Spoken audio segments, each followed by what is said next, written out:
Hello दोस्तों, I am Ritika and welcome to my YouTube channel shine with Ritika. दोस्तों, हमने अपने पिछले वीडियोस में पढ़ा था कि हम अपना सेल्फ इंट्रोडक्शन कैसे दें।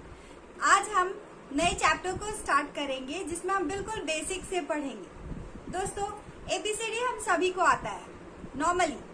अगर नहीं आता, you can see my kids channel, I will upload there. Okay, ABCD was the first word or which needed for your spoken English. Okay, now let's go to the point. सबसे पहले मैं हिंदी की बात कर रही हूँ। जैसे हम हिंदी में कोई वाक्य बनाते हैं, हम वाक्यों का प्रयोग करते हैं। बातचीत करने के लिए हम वाक्यों का प्रयोग करते हैं और इसके लिए हमें शब्द चाहिए। उन्हीं शब्दों को जोड़कर हम वाक्य बनाते हैं। लेकिन शब्दों को बनाने के लिए हमें वर्ड या अक्षर चाहिए, जिस अक्षर को जोड़कर हम शब्द बनाएं और फिर शब्दों को जोड़कर हम वाक्य बनाएं। ठीक इसी तरह इंग्लिश में भी हमें लेटर्स को जोड़कर एक अल्फाबेट बनाना पड़ता है। लेटर्स को जोड़कर अल्फाबेट, ध्यान रखिए, लेटर्स मतलब ABCD, हर एक लेटर है और उसको यदि ऐसे जोड़े कि कुछ मतलब वाला वर्ड बन जाए तो उसे हम अल्फाबेट कहते हैं। ABCD के समूह को हम अल्फाबेट कहते हैं। तो इंग्लिश में लेटर्स को जोड़कर सबसे पहले हम एक वर्ड बनाते हैं और वर्ड को हम जोड़कर सेंटेंस बनाते हैं। तो आज आने वाले इस वीडियोस में हम लोग अब सेंटेंस और उसके बारे में, उसके टाइप्स के बारे में ही पढ़ने वाले हैं। तो दोस्तों, आइए स्टार्ट करते हैं। लेकिन शुरू करने से पहले please like, share and subscribe my channel and please please please press the bell icon so that never miss an update. Okay, hello दोस्तों, आज चलिए वीडियो में आगे पढ़ते हैं सेंटेंस स्ट्रक्चर के बारे में। दोस्तों, सेंटेंस स्ट्रक्चर ठीक वैसे ही होता है जैसे हमारे शरीर के लिए हमारा कंकाल, यानी कि हमारा कंकाल जैसा दिखता है, हमारा शरीर वैसा ही दिखता है। मुझे नहीं पता, यदि आपने किसी मूर्ति को बनाते हुए कभी देखा होगा तो आपने देखा होगा कि पुआल को पहले उसी स्ट्रक्चर में बांधते हैं, उसका स्ट्रक्चर ढांचा तैयार करते हैं और तब उसके ऊपर मिट्टी का लेप करते हैं, तब वो मिट्टी की मूर्ति तैयार होती है। ठीक इसी तरह इंग्लिश के लिए, सेंटेंसेस के लिए स्ट्रक्चर होता है। इसी पर ही हम सारे सेंटेंसेस फॉर्म करते हैं। दोस्तों, आइए देखते हैं।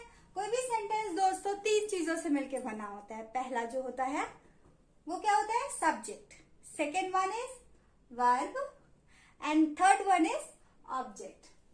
आइए शुरू से समझते हैं कि सब्जेक्ट क्या होता है।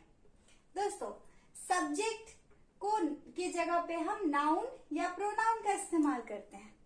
दोस्तों, अब नाउन क्या होता है? आई होप हिंदी में आपने पढ़ा होगा कभी बचपन में, किसी व्यक्ति, वस्तु, स्थान के नाम को संज्ञा कहते हैं। दोस्तों, इतना कॉम्प्लिकेटेड नहीं करते हुए चलिए शॉर्ट में समझते हैं कि संज्ञा किसी भी चीज के नाम को कहते हैं। किसे कहते हैं?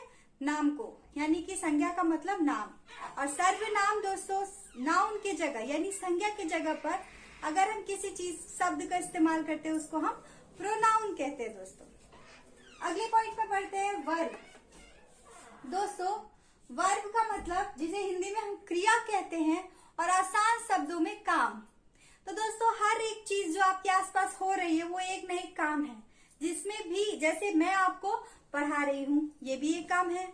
आप मुझे सुन रहे हो, आप पढ़ रहे हो या आप देख रहे हो, आप देखते देखते कुछ खा रहे हो, तो वो भी क्या है? एक क्रिया है। दोस्तों, कोई भी चीजें जो हमारे आसपास में हो रही है वो एक क्रिया है। दोस्तों, टेक्निकल इश्यूज की वजह से हमारी साउंड थोड़ी सी वाइब्रेट हुई है, ठीक है, but it's a technical error. Okay, now come to the point. Next, क्रिया या मतलब कोई भी काम।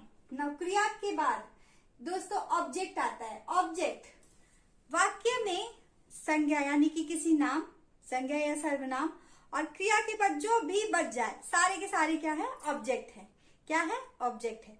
और इन्हीं तीन चीजों से मिलकर बनता है हमारा वाक्य, यानी कि सब्जेक्ट, वर्ब और ऑब्जेक्ट। चलिए दोस्तों, वीडियो में आगे बढ़ते हैं और देखते हैं। मैंने यहाँ वर्ब के नीचे मैंने हेल्पिंग वर्ब और ऑक्सिलरी वर्ब लिखा है और तब वर्ब लिखा है। दोस्तों, यहाँ हम स्ट्रक्चर को 3 के जगह 4 पार्ट में भी इस्तेमाल करते हैं। जहाँ एक पार्ट वर्ब के पहले जो है बढ़ा हुआ, उसमें हम हेल्पिंग वर्ब हमने इस्तेमाल किया है, जिसे सुनते ही हेल्प यानी कि की मदद यानी कि सहायक क्रिया का पता चलता है। तो यानी दोस्तों ये जो हेल्पिंग या ऑक्सिलरी वर्ब रहती है वो वर्ब की सहायक क्रिया है या उसकी मदद करती है। ठीक है, तो अब हम यहाँ के सारे टर्म्स से अच्छी तरह वाकिफ है। Any doubt? यदि कोई डाउट है तो कमेंट बॉक्स में कमेंट कीजिए। I will must reply your answer. Okay, I will must reply that. Now next see, subject clear, verb clear, auxiliary verb clear and object is also clear. Now अब हम अपने video में और आगे बढ़ते हैं और देखते हैं।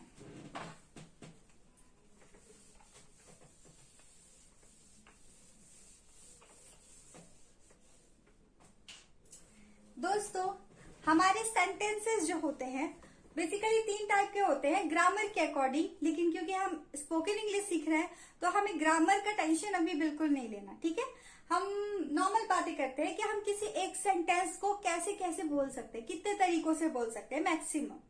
फॉर एग्जाम्पल, मैं आपको पढ़ा रही हूं, पहला टाइप।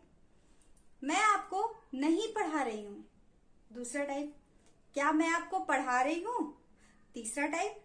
एंड फोर्थ वन, क्या मैं आपको नहीं पढ़ा रही, दिस इज फोर्थ टाइप। अब दोस्तों सेंटेंस होता है आपके 4 टाइप का।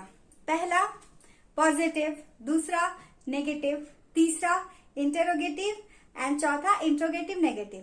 पॉजिटिव सेंटेंस एग्जाम्पल देखते हैं। मैं आपको पढ़ा रही हूं, मैं आपको नहीं पढ़ा रही हूं, क्या मैं आपको पढ़ा रही हूं, दिस इज इंट्रोगेटिव यानी क्वेश्चन वाले सेंटेंस। क्या मैं आपको नहीं पढ़ा रही हूं, यह है interrogative and negative both. Okay, चलिए हम यहाँ लिखते हैं और डिटेल्स में समझते हैं। दोस्तों सेंटेंस स्ट्रक्चर में फर्स्ट हुआ positive sentence. Positive sentence, okay. Positive sentence मतलब हाँ में, जो सेंटेंस हाँ का बोध करा रहा है, सकारात्मक। ठीक है, सकारात्मक सेंटेंस जैसे कि आई एम टीचिंग यू। ठीक है, मैं आपको पढ़ा रही हूं। मैं अभी जानती हूं कि आपको इस सब शब्दों का मतलब उतने डिटेल्स में नहीं पता होगा, इसलिए मैं बता रही हूं। आई मतलब दोस्तों मैं, एम मतलब हूं, टीचिंग मतलब पढ़ा रही हूं, और यू मतलब तुम्हें या आपको। चलिए इतना कॉम्प्लिकेट नहीं करते, बस मैं आपको सेंटेंस का टाइप अभी समझाने की कोशिश कर रही हूँ। जो पहला है positive, I am teaching you. दूसरा क्या है, नेगेटिव। पॉजिटिव को दोस्तों हिंदी में सकारात्मक कहते हैं, नेगेटिव को हिंदी में नकारात्मक कहते हैं दोस्तों। नेगेटिव, एन मतलब नो, मतलब जहां ना का बोध हो। Like I am not teaching you.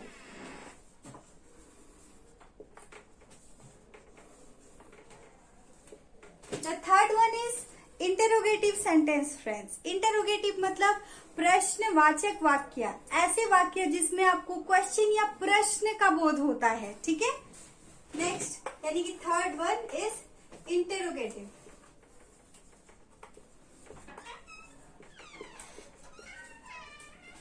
Interrogative like am I teaching you, am I teaching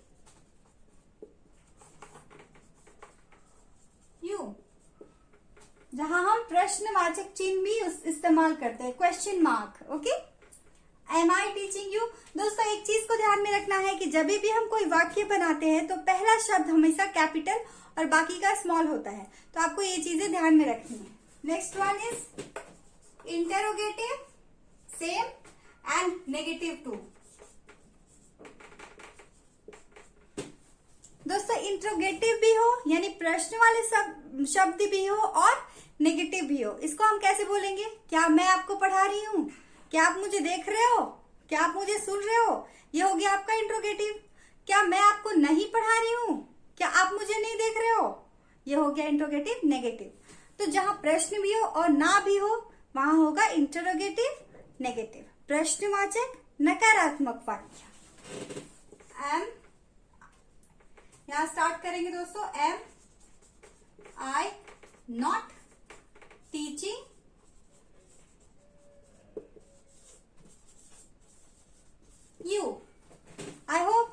clear to you. Like sentence is of 4 types. First one is positive, second one is negative sentences, third one is interrogative, and fourth one is interrogative negative. Where positive sentence indicates the positivity, where negative sentence indicate neither, nor, no words like negative. Interrogative sentences tells about the questions, and interrogative negative is the questionable and negative both are applied there. Okay, is that clear? चलिए दोस्तों अब आगे बढ़ते हैं. अब तक आपका 4 प्रकार का वाक्य क्लियर हो चुका होगा आई होप. जैसा कि मैंने कहा था कि मैं आप लोगों को वर्ब के बारे में भी बताऊंगी, यानी कि वर्ब यानी कि रोज मैं आप लोगों को वर्ड मीनिंग याद करवाऊंगी. दोस्तों वर्ड मीनिंग की शुरुआत मैं वर्ब से कर रही हूँ. इसका रीजन ये है कि हमें सेंटेंस बनाने के लिए इसकी सबसे ज्यादा जरूरत है. एक वीक तक वर्ड्स याद करने के बाद हम अपने आसपास की चीजों से शुरू करेंगे वर्ड्स को याद करना. और हाँ, मुझे याद है कि मैंने अपने इंट्रोडक्शन में स्ट्रेंथ को भी बताऊंगी कहा था, तो वो भी होगा. ठीक है, लेट्स स्टार्ट विद दिस. दोस्तों यहाँ जो भी वर्ब्स हैं, आई नो कि आप सब उन सभी से वाकिफ हो. आप सब इन सब शब्दों को पहले सुन चुके हो और शायद इसका मतलब भी जानते हो. लेकिन मैं ये क्यों लेके आई आपके सामने, क्योंकि मुझे बिल्कुल बेसिक से स्टार्ट करना है और कुछ और भी बातें हैं जो आपको पता नहीं है. फॉर एग्जाम्पल दोस्तों ये वर्ब है गो, जिसका अर्थ है जाना. लेकिन दोस्तों क्या आपको ये पता है कि जो क्रिया होती है वो 5 प्रकार की होती है. Verb 1, verb 2, verb 3, verb 4 and last verb 5. लेकिन आपको 3 याद रखना है, क्योंकि वर्ब 4 और वर्ब 5 आसान है, जैसे मैं बताऊंगी वो सब सेम ही होगा. ठीक है दोस्तों, क्रिया जो पहली होती है वो प्रेजेंट को बताती है, यानी कि वर्तमान, अभी क्या चल रहा है उसके बारे में बताती है. फॉर एग्जाम्पल गो मतलब जाना. लेकिन जब मैं इसे वर्ब 2 बनाती हूँ या वर्ब सेकंड फॉर्म में, ये बन जाता है गया. ठीक है, तो गया को हम कैसे बोलेंगे? इसे हम बोलेंगे वेंट. वेंट का मतलब क्या हो जाएगा दोस्तों? गया. Go went. और थर्ड भी पास्ट को ही डिनोट करता है, पास्ट जो बीत रहा है, बीत चुका है.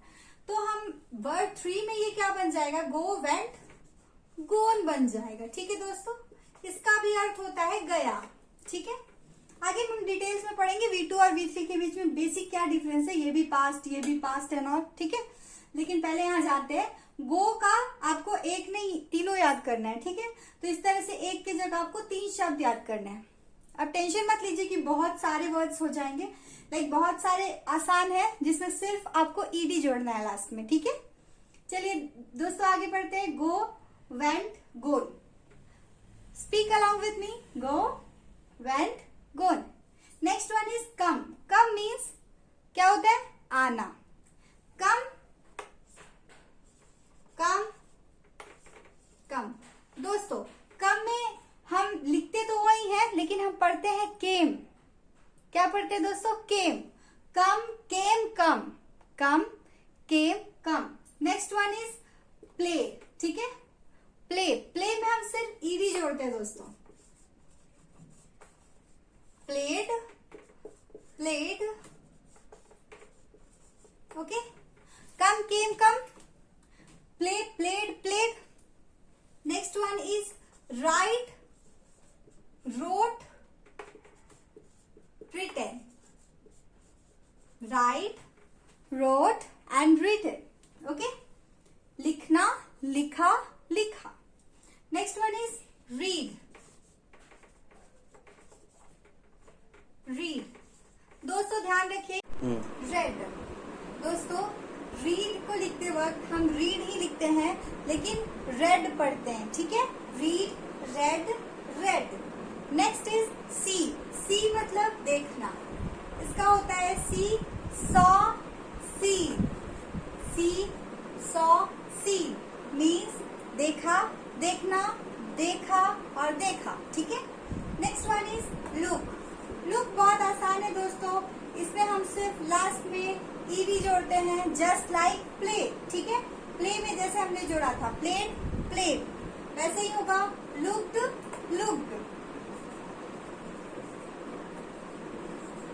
And the last one is cook, cooked, cooked. ठीक है, चलिए एक बार क्विक रिवीजन करते हैं। यहाँ गो होगा, गो का went, gone, come, came, come, play, played, played, write, wrote, written, read, read, read, see, saw, seen, look, looked, looked, cook, cooked, cooked. दोस्तों आपको इसे बर्डन की तरह याद नहीं करना, सिर्फ 2 बार ध्यान से पढ़ना है। सिर्फ 5 मिनट में 2 बार ध्यान से पढ़िएगा और काफी कुछ आपके माइंड में स्टक हो जाएगी। ठीक है दोस्तों, अच्छे से इसे याद कीजिए। मिलते हैं अपने नेक्स्ट वीडियो में कल इसके आगे। ठीक है, चलिए, थैंक यू।